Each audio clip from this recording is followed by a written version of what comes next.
আসসালামু আলাইকুম এভরিওয়ান, কেমন আছেন আপনারা? আশা করছি অনেক ভালো। ফ্রি কিক বিডির আরও একটি নতুন ভিডিওতে আপনাদের সবাইকে স্বাগত। আপনারা নিশ্চয়ই জানেন এই মৌসুম থেকে এশিয়ান ক্লাব ফুটবলের 3টি টুর্নামেন্ট আয়োজিত হবে। এই বছর থেকে AFC champions league elite, AFC champions league 2 এবং এএফসি চ্যালেঞ্জ লিগ আয়োজন করবে এএফসি। টুর্নামেন্টের সংখ্যা বৃদ্ধি পাওয়ায় অধিক সংখ্যক ক্লাবের খেলার সুযোগ মিলেছে, কিন্তু দুশ্চিন্তার কারণ হয়ে দাঁড়িয়েছে এএফসির একটি নতুন সিদ্ধান্ত। এই আসরগুলোতে থাকা বিদেশি কোটা বাতিল করা হয়েছে, অর্থাৎ ক্লাবগুলো নিজেদের ইচ্ছে মতো বিদেশি খেলোয়াড় রেজিস্ট্রেশন এবং একাদশে খেলানোর সুযোগ পাবে। একই সঙ্গে বাতিল করা হয়েছে এশিয়ান কোটা। বিগত আসরগুলোতে নিজ দেশের বাইরে থেকে অন্তত একজন এশিয়ান খেলোয়াড়কে দলে রাখতে হতো, কিন্তু নতুন সিদ্ধান্ত অনুযায়ী এখন থেকে ক্লাবগুলো যে কোনো দেশ থেকে খেলোয়াড় দলে নিতে পারবে এবং একাদশে খেলাতে পারবে। মূলত ইউরোপের সঙ্গে তাল মিলাতে এই সিদ্ধান্ত নেওয়া হয়েছে বলে ধারণা করা হচ্ছে। তাই বিভিন্ন মহলে প্রশ্ন উঠেছে, এই সিদ্ধান্তটি এশিয়ান ফুটবলের জন্য আত্মঘাতী হবে না তো? এর আগে এএফসি টুর্নামেন্টে 4 জন বিদেশি রেজিস্ট্রেশন এবং একাদশে খেলানো যেত, যাদের মধ্যে আবার একজন এশিয়ান খেলোয়াড়কে রাখতে হতো। এরপর গত মৌসুম থেকে বিদেশি খেলোয়াড় রেজিস্ট্রেশন উন্মুক্ত করে দেওয়া হয়, তবে উন্মুক্ত হলেও প্রতি ম্যাচের জন্য সর্বোচ্চ 6 জন বিদেশিকে স্কোয়াডে রাখা যেত। কিন্তু এই মৌসুম থেকে বিদেশি খেলোয়াড় রেজিস্ট্রেশন এবং একাদশে খেলানো একেবারে উন্মুক্ত করে দেওয়া হলো। এতে করে কিছু বিশেষ দেশের ক্লাবগুলোর স্বার্থ হাসিল করা হয়েছে বলেই গুঞ্জন শোনা যাচ্ছে।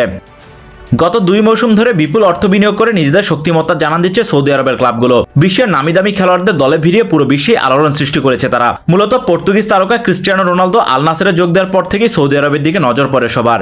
এরপর একে একে সৌদি আরবের ক্লাবগুলোতে যুক্ত হতে থাকেন বড় বড় নামের খেলোয়াড়রা।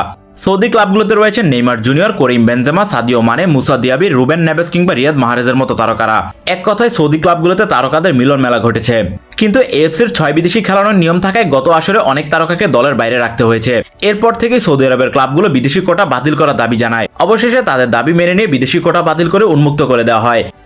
এদিকে বিশ্বের অন্যান্য মহাদেশের তুলনায় এশিয়ান ফুটবল এখনো কাঙ্ক্ষিত লক্ষ্যে পৌঁছায়নি। একই সঙ্গে এশিয়ার দেশগুলো বিশ্ব ফুটবলে এখনো নিজেদের জায়গা শক্ত করতে পারেনি। তাই এবার বিশ্বের সঙ্গে তাল মিলিয়ে চলতে ক্লাব ফুটবলে বড় ধরনের পরিবর্তন আনলো এএফসি। কিন্তু এভাবে বিদেশি নির্ভর হয়ে ক্লাব ফুটবলের ভিত্তি শক্ত করতে লোকাল খেলোয়াড়দের সুযোগ নষ্ট করা হচ্ছে, যা জাতীয় দলের খেলায় প্রভাব ফেলতে পারে। একই সঙ্গে ক্লাবগুলো তরুণ খেলোয়াড়দের তুলে আনার পরিবর্তে বেশি অর্থ খরচ করে ভালো মানের বিদেশিদের দিকে নজর দেবে, যা এশিয়ার মতো কম উন্নত ফুটবলীয় অঞ্চলের জন্য অশনি সংকেত।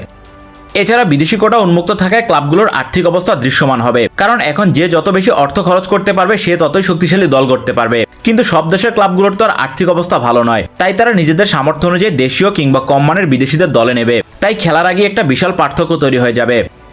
এছাড়া দেশগুলোর ঘরোয়া ফুটবলেও এই নিয়মের প্রভাব পড়তে পারে, কারণ এশিয়ার প্রতিটা দেশই ঘরোয়া ফুটবলে বিদেশিদের জন্য একটা নির্দিষ্ট সংখ্যা রয়েছে। তাই এএফসির আসরে খেলা দলগুলো সংখ্যার চেয়ে বেশি খেলোয়াড় দলে নিলে তাদের ঘরোয়া ফুটবলে খেলানো যাবে না। তাই এত অর্থ খরচ করে খেলোয়াড় এনে নিশ্চয়ই বসিয়ে রাখতে চাইবে না ক্লাবগুলো। সেদিক বিবেচনায় নিজেদের ঘরোয়া লিগেও বিদেশিদের সংখ্যা বাড়ানোর দাবি তুলতে পারে তারা, যা দিন শেষে ওই দেশ এবং এশিয়ান ফুটবলের এগিয়ে যাওয়ার ক্ষেত্রে বড় বাধা হয়ে দাঁড়াতে পারে। তাই প্রশ্ন ওঠে, আকর্ষণ বাড়াতে গিয়ে একটি আত্মঘাতী সিদ্ধান্ত নিল না তো এএফসি, যা দিন শেষে এশিয়ান ফুটবলেরই ক্ষতি করবে? এশিয়ান ক্লাব ফুটবলে বিদেশি রেজিস্ট্রেশন এবং খেলানো উন্মুক্ত করে দেওয়ার সিদ্ধান্তকে আপনি কিভাবে দেখছেন? আপনার কাছেও কি মনে হয় এই সিদ্ধান্ত আত্মঘাতী হবে? আপনার মূল্যবান মতামত জানাতে পারেন কমেন্টে। আজকের ভিডিও এ পর্যন্তই, দেখা হচ্ছে পরবর্তী ভিডিওতে। সবাই ভালো থাকুন, সুস্থ থাকুন এবং ফ্রি কিক বিডির সঙ্গেই থাকুন। এতক্ষণ সাথে থাকার জন্য সবাইকে ধন্যবাদ।